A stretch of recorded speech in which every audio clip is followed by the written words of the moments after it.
All right, good evening, guys. Ken at Tortoise Capital. This is the Sunday evening strategy podcast for September 20th, 2020. We're going to go through the trade frames that were posted over the weekend in the chat room. But first, a couple trades that had also been posted there that I didn't have time to comment on before. And so I just wanted to acknowledge those. And naturally, I will forget who. Whoops! Sorry, I was recording a part of the 37 strategies a little earlier. Okay. That video just got posted. That one was on descriptive statistics. It was pretty good. It turned out to be about a half an hour lesson, so I'm going to post that as a separate lesson in Patreon. It had just finished processing and started in the background there. I forget who posted these. If you put your name on them, I'll be able to give you personalized feedback. Otherwise, I'll just give you feedback. So this one is in SQQQ. So this is a short side. Excuse me. This is a short side leveraged index on the Qs. So when the Qs go down, this goes up. So here is a Z3 pinch is happening up in here, and we've got the standard risk box to the PSAR. This is nice because it's broken out from the Bollinger Band mean past Z3. I actually was discussing that in tonight's update to the 37 strategy I was talking about. The use of descriptive statistics and how and why. So this is a, let's see, this looks like about a 25-cent risk box. On something that is about $27. So this is roughly a 1% initial risk. It moves sideways and then breaks out nicely. If we're using the Wu Wei exit, remember that stays in place until we're like call it 1, 2, 3 PSAR dots above the entry. Then that rascal moves to here. That stays in place until the Bollinger Band mean, which is also moving up. So notice how nice this works, that when you get a change in trend direction, that PSAR starts moving up faster than the Bollinger Band mean. Isn't that nice? So that first burst out of there, especially it gets past the Z3, it tells you something abnormal is happening.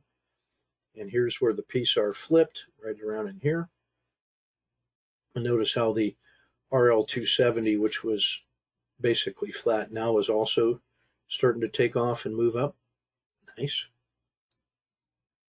The flow of the river is up. The dragon, as we know, is already moving up.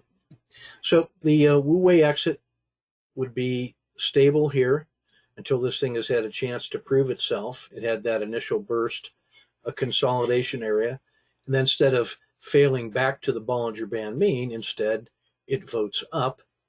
By this time, we've gotten 3 PSAR dots above the entry, so now the Wu Wei exit can move up. It locks in right here. Now, if you're using a sniper for half the position, that would be tracking the PSAR dots, and that's where he's got his sniper exit. The Bollinger Band mean manager exit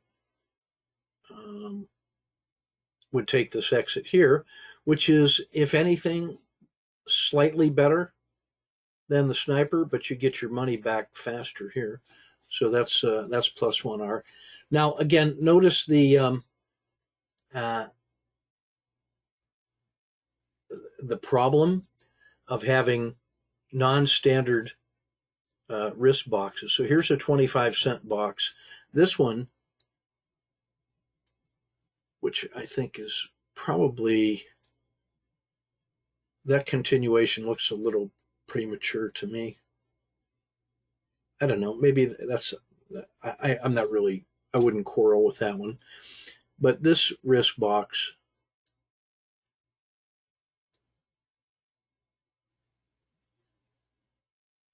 it's probably 05, and that's probably 15 cents or 10 cents. And so this little noise reversal gives you a -1R. At the same time, this positive moves gives you a 1R. So if you use a standard risk box on this one, then this would only be about a -0.5. So in the long run, when you have standard trading instruments, I like to use standard risk boxes and standard position sizes so I can not get caught up in that problem. If this move was going to get you in, then that move should get you in. And now if your risk box is there or at the Z3, you get that move. So this one feels like, because we gave back the 1R, that we weren't ready to take this. Although I think he may have switched over to the S Dow at that point. So he's not making this trade. And here's a good trade, a summer, because it never even penetrates. This one is really nice, and you get that payoff, and then probably a sniper exit here. But shifting to S Dow would still give you that trade, that move, because they're fairly well correlated.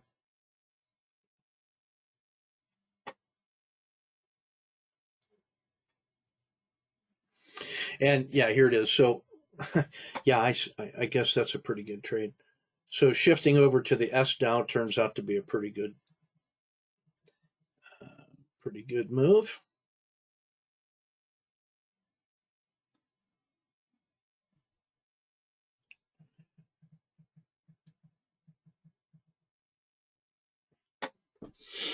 And so this was that region where he was over in the Qs. And then he shifted. You will remember the Qs gave a little reverse and then up, and that was the indicated purchase point. So you get a real tight stop on this one. Oh, 5 cents. And then how good is that sniper exit? That's a reasonable re-entry. When this thing comes down, it doesn't even penetrate the dragon and then comes right back up again. And you could be reasonably be anticipating another move of that magnitude. I love the tight stop and reversal. 1, 2, 3 re-entry, quick fail. Don't stay wrong too long. So that's how you get 6.5. That ain't bad. Could live with that.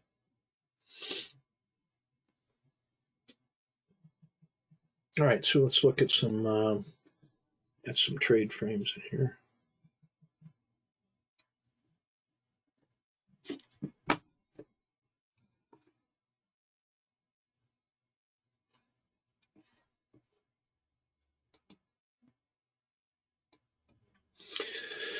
All right, so this one is this is in DOW.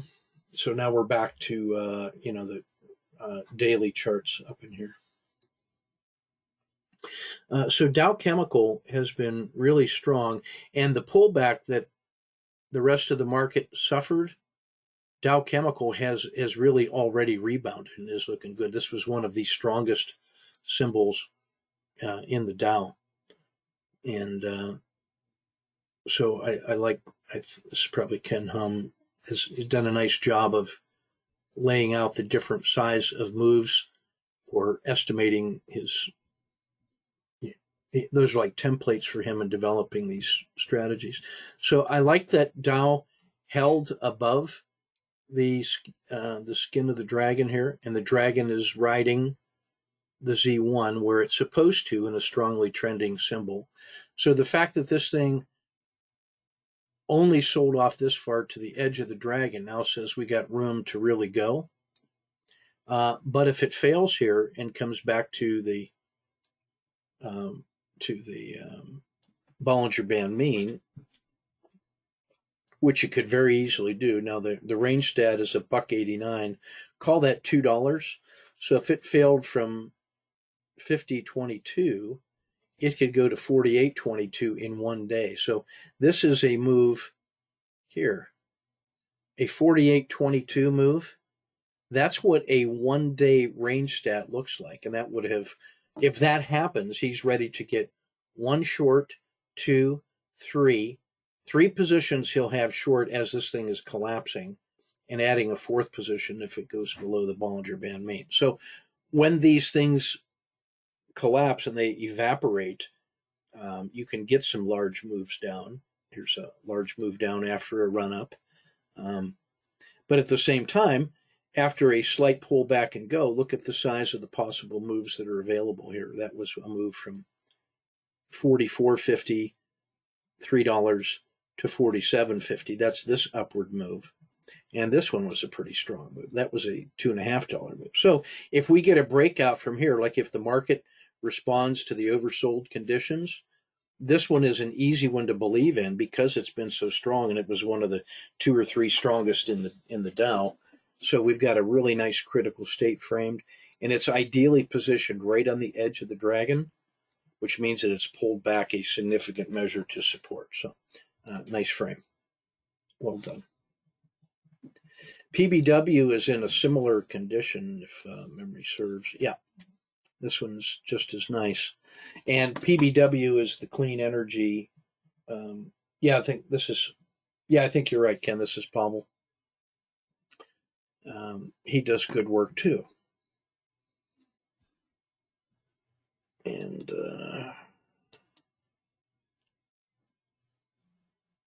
PBW is also nice because it's like the equivalent of Dow was for the Dow 30. You know, inside the Dow 30 symbols, if you were to rack and stack those, you know, Dow Chemical would be at or near the top in terms of relative strength, in that it, during the run up and then the sell off, Dow Chemical actually is pushing near the top and ready to go. Well, PBW has the same relationship to the ETF 30, that while everything else was selling off sharply Thursday and Friday, PBW actually found support, closed well on Thursday, and actually was positive on Friday. So this little noise box right here, if we get a breakout from 58.05, then he's looking to add a position if it gets above Z2, and then adding a position if it breaks out from Z3. So all of that looks good. So I want you to notice a pullback, up, a pullback, and up, and so it's got a higher low at those turning points. And all it's got to do is get above this price level here, and that thing is going. So that almost looks like this move back here, where once it broke above that RL10, you got an extended run to 60. It went from 51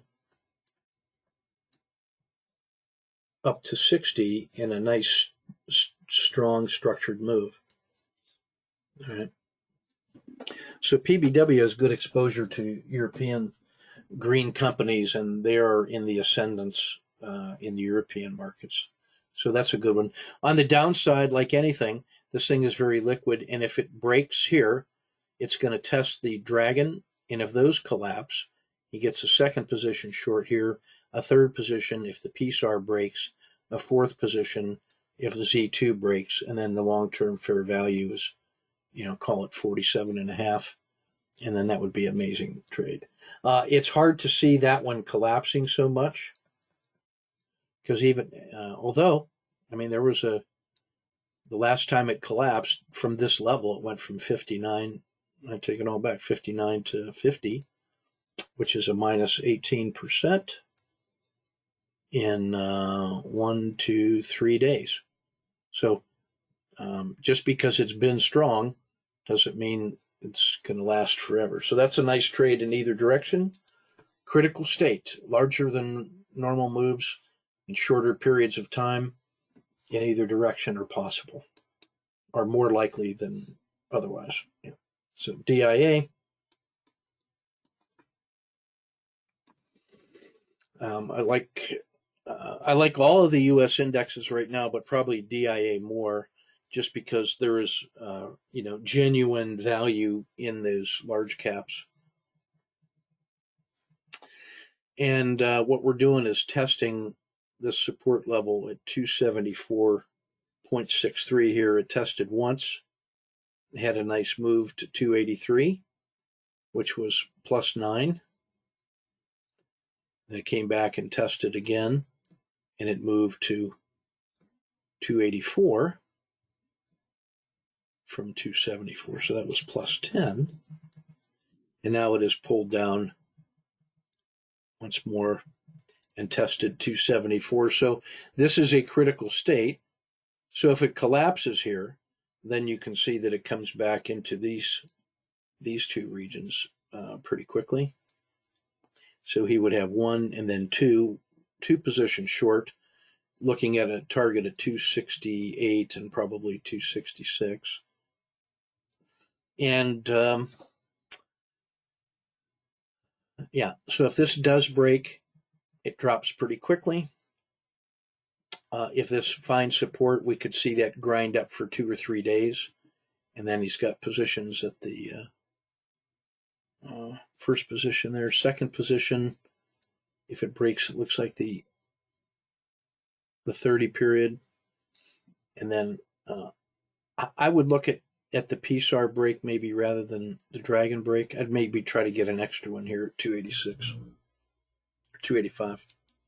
But I like the fact. The most important part of this one is that it has been finding solid support at like 276, and that we've got decreasing volatility in the Dow starting to compress.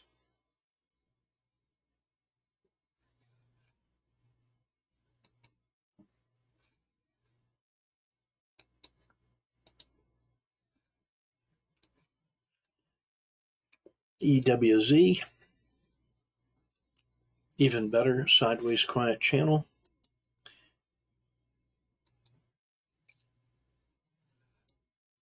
Now, what makes this one especially attractive is that Brazil had actually held off the sell-off pretty well, better than the rest of the market. It had a nice move up, a nice move down, has very strong support here. Quietly grinded up, but was not able to hold that momentum. Got a PSAR flip and a very weak close. So now, if that causes some panic, then the support level here breaks pretty fast. So we have one short at 29.80, one short at 29.34, and with an ATR percentage of $3.4%, that gives you about probably $1.20. So if this breaks, this could get to 28.60 pretty quick in one day. So if this collapses, it'll get to 28.60 pretty fast. And by then you'd have 1, 2, 3 positions short, and it would have cleared this. And then the next level down is here. So you'd have 3 positions short on a runaway freight train. The upside, though, is nice.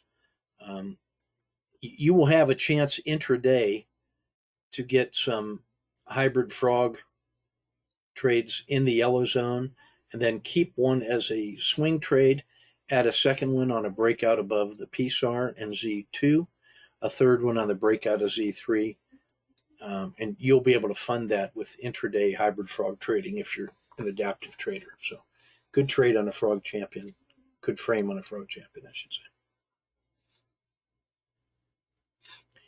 Apple.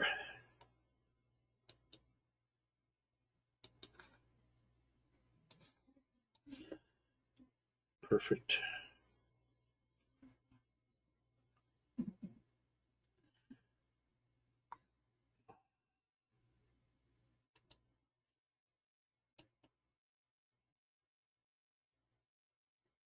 Yeah, Ken, is this yours?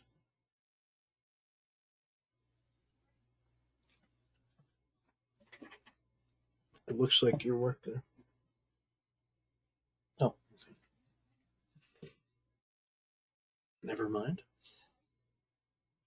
Yeah, what I was going to say is I would go ahead and get the whoever's this is get version 20 of TC2000 because this thing just went into the winter, but the not color coded the RL10, so you actually have to look at this and see. Oh, it went from summer to fall.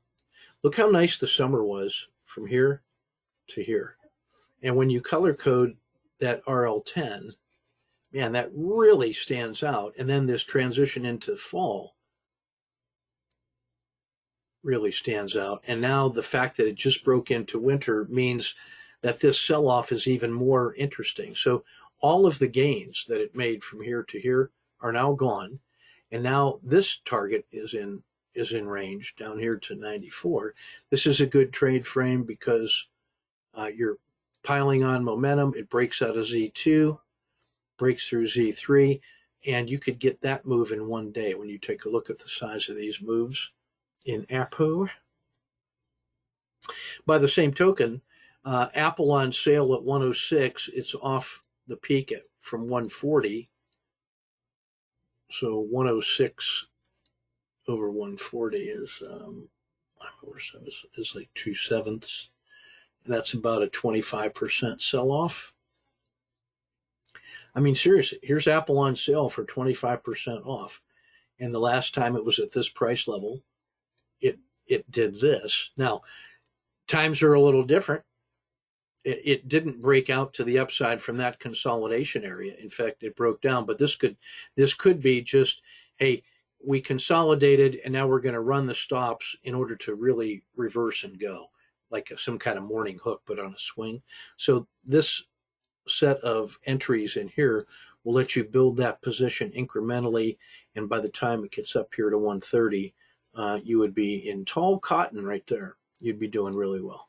So critical state in Apple, it went up, significant pullback, 25% sell off. It could go up, it could go down, and it's poised right on that little region, and with a tight stop in either direction, you're ready to exploit. Okay. So good trade, good pick. You're buying things that every fund manager has to own at some point. Amazon.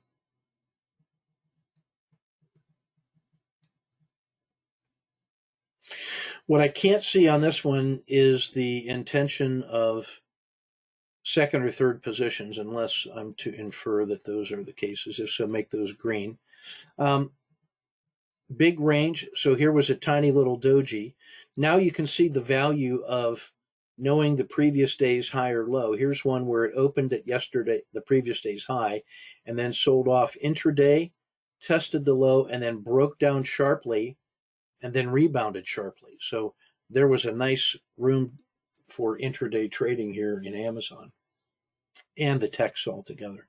So when you think of that SQQQ trade and the SDOW trade, this sell-off is where that 6.5R was made, and where the potential 2R in the Qs was made. But now that extreme range now gives you the ability, if it opens here, you can trade inside that yellow zone nicely, but then you have a clear marker of where to buy it. So that looks like at about 30.50. If it breaks out from there, you're good to go. But if it collapses here, it's already beyond this expanding Z2. So now 2,800 is in range. So there's about a $100 range inside. That's about a 3% potential gain. So Amazon, it's a little pricey. There's easier ways to play that series. Amazon also has a large posture and position inside XLY, the consumer discretionary. So that's another way you can get a lot of the Amazon benefit, but in a much more affordable stock ETF. So this is smoother, but it benefits from any strength or sell-off in Amazon. So good pick. Down from 3,500 to 2,900. That's a 20% sell-off in Amazon. A chance to own the most powerful company in the world. Honeywell. Just by inspection, I'm going to say this one is great. Don't need to mark it up because the flip between the pieces. I'm going to mark it up anyway. It's worth noticing this, what I'm about to say. One of the things I like to do is see how that when that PSAR is here, it gets to that peak, and then the PSAR flips to here. This establishes like a noise region between the land between the PSAR dots. And then as this is coming down, you notice you're getting this kind of it's forming this flag, this pennant. So you get a really nice tight range compression in this little doji, and it's resting right on the skin of the dragon. And the dragon is comfortably on the edge of the river, but we've had sideways movement for about 8 days. And certainly 173 is in range. And then if the Dow is weak, this could be in range down to the bottom of the river. But I like the fact that this beautiful tech company has a really tight range of maybe $2, and I'm ready to play the breakout in either direction. I would prefer the upside because they're such a good company, and they just got added to the Dow. So if there's any strength in the Dow, so this is the way I would construct that logic chain. If you got SPY, and if DIA is better, and if Honeywell is better, then Honeywell to the upside is where you want to go, because that's going to lead everything north, and it'll also benefit from the techs. So if tech is also good, then Honeywell has 2 ways to really do well, in addition to just being a great company.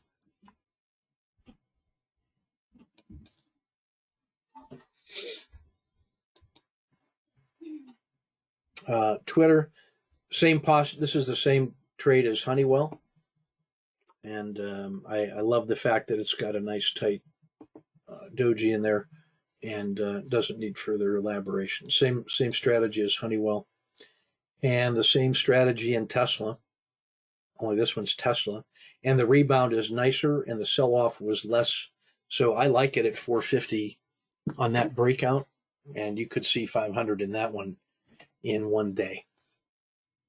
The downside, it's tactical, just one position unless it were to break below the belly of the dragon here. So I wouldn't try to overload a Tesla short. Walmart, on the other hand, is, again, postured to get a big move in either direction. What makes it attractive, in my view, is that it has resisted the sell-off that the rest of the market had pretty well. I mean, it's only down from 140 to 135.5, so maybe 2%, whereas the market is down like minus 8%. This is only down 2% from this little sell-off. And it's held support nicely at 135. So the upside is easy to see. I'd be long here. I'd add a second position on the breakout above the skin of the dragon, and then a third position on the breakout above Z1, and a fourth position above the hump of the dragon. So I would be more aggressive than this trade frame shows. I like the short here, though, and I don't mind just holding one position down to here because Walmart's been strong. And but once it gets below 131, then the second position targeting 126. And if all of this breaks right here, then the next target is all the way down here below 120. So I think this is easier to see on the upside, but the downside is certainly there. So critical state in Walmart.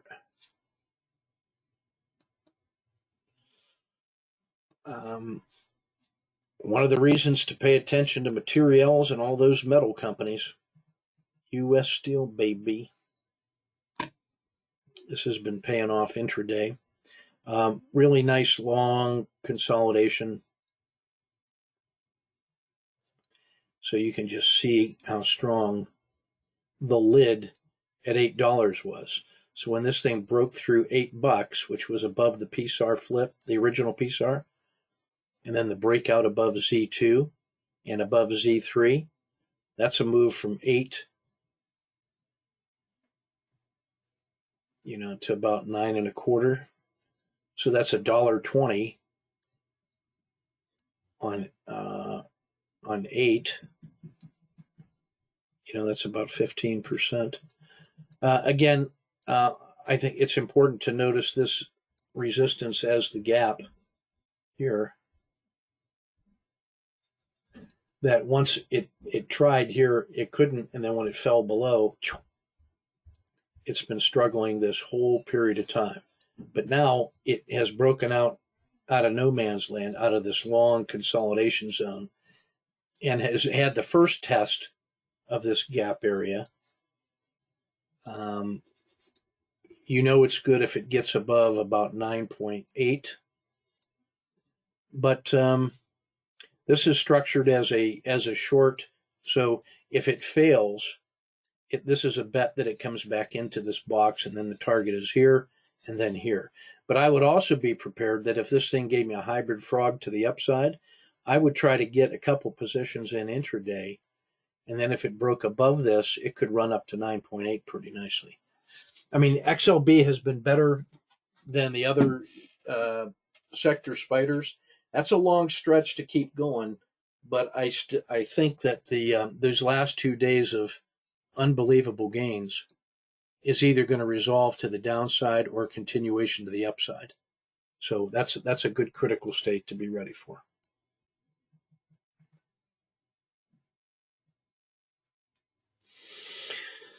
And again, XLB, you can just see this has been so much stronger than the rest of the market. It's not even funny. And you can see the value of doing the PSAR off of the RL10, so it can avoid those little mosquito bites. This thing has just been long and strong. Here's the nice tight channel that it's in. And all it did on Friday was come back into the middle of the channel. So if this starts to roll back up, I would be on that right away. I don't think that I'd wait for it to break out above the top. This is where I would pick up the swing. Like if I was not in it yet, I would day trade it in through these regions and then keep a piece of that as a swing trade. Now, if this happens tomorrow, then you should be watching for U.S. Steel to really go. So a perfect scenario would be SPY is up, XLB is better, and then U.S. Steel even better. If metals and mining, XME, is also up, that's another way U.S. Steel can gain buying pressure. So U.S. Steel is going to be one of my top 3 priorities for tomorrow. I think we already saw Dow Chemical, so I'm not going to cover that one. Energy sector. So this is the opposite of XLB.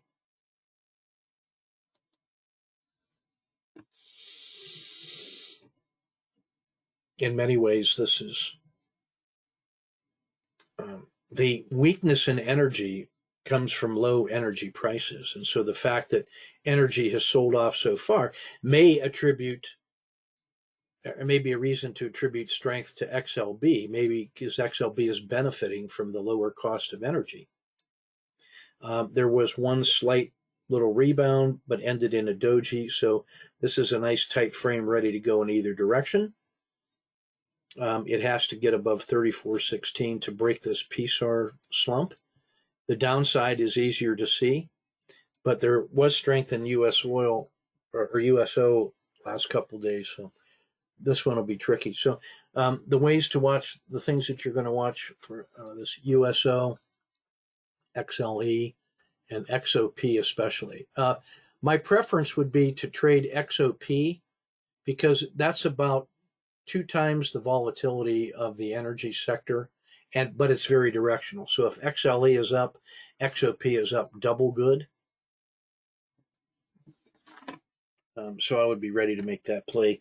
And I would say also, if you're looking at XLE, you should do yourself a favor and also stock Devon Energy, because on days where XOP, on days where XLE is really working, one of these two is going to be super strong in that direction. Sometimes both, but at least one of if you're watching two, you can be sure that any move in energy is going to be reflected in one of those two. All right, so that's everything I got. Me and my girls are going to go get some ice cream, I think, and put some miles on the Subaru, which is just sitting in the driveway. We upgraded my daughter from the Subaru to a used Lexus, and I didn't get good offers for the Subaru, and it's such a beautiful car, pristine condition. I've got it as my.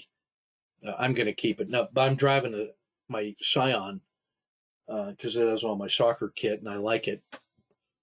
So the Subaru is just sitting there waiting for me to put miles on it. So we're going to go put some miles on it, get some ice cream. Anyway, guys, that's what I got for you. I'll get this one posted, and then also the descriptive statistics video for the 37 strategies number 12. It's a pretty good one. I think you want to hear it. So take good care. We will see you ready to rock tomorrow.